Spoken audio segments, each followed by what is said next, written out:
Hi, my name is Dajia. I am a professional fashion model, a permaculture designer, an artist, and a writer. So my focus for this presentation is going to be regenerative fashion, because I definitely feel like not enough people are aware of how much waste the fashion industry actually creates. I mean, we know about it, but it's kind of like in the back of everyone's heads, I feel like. We can go to the next slide.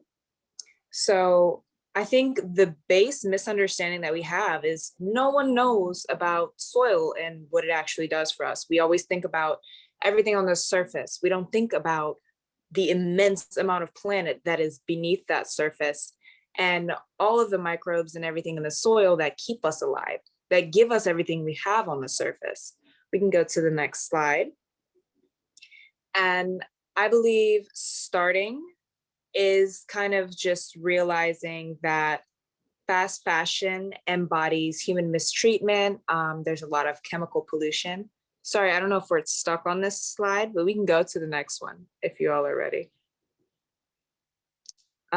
There's chemical pollution in the clothing landfills. There's no accountability with this. You know, consumers buy, they toss, they don't think about it, especially if you donate clothes to something. But there are islands full of these clothes like this where the industry that people had for sewing or clothing creation is completely wiped out. And all they have is these donated clothes that had nowhere else to go. And fast fashion is a culprit for this. Not to mention all of the additional plastics that they put into these clothing items that wash into the ocean and pollute that way as well, that nobody knows about. And what I really want to do with this is to spread awareness of it, because fashion sets the trend. And I think once we set the example of regenerative awareness, then that will be people's focus.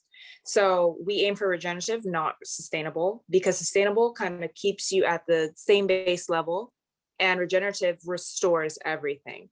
So I want to bring people's attention to improving ecological health and capturing carbon along the way, you know, creating more good instead of just buying something because, you know, I think it's better for the planet. The option instead would be buy less, you know, keep what you already have. And fiber farmers who do use the good methods, because I'm also a permaculture designer of regeneration, they'll focus on cover crops, no-till, crop rotation and things like that. They should be incentivized and we should encourage what they're doing. So the solutions to all of the pollution and things that are caused by this massive industry are wearing natural fibers, buying ethical brands, and not falling for greenwashing, which is this concept where people have made it seem like they're better for the planet than they are. And to remember also that we are naturally tied to the environment. And that is an inseparable bond. Once we kill that, we're gone as well. But to keep that drive behind it and remember that as long as we are together and we're vocal about the things that we learn and the natural beauty of things, that together we can fix this. And it's going to be an amazing thing to see.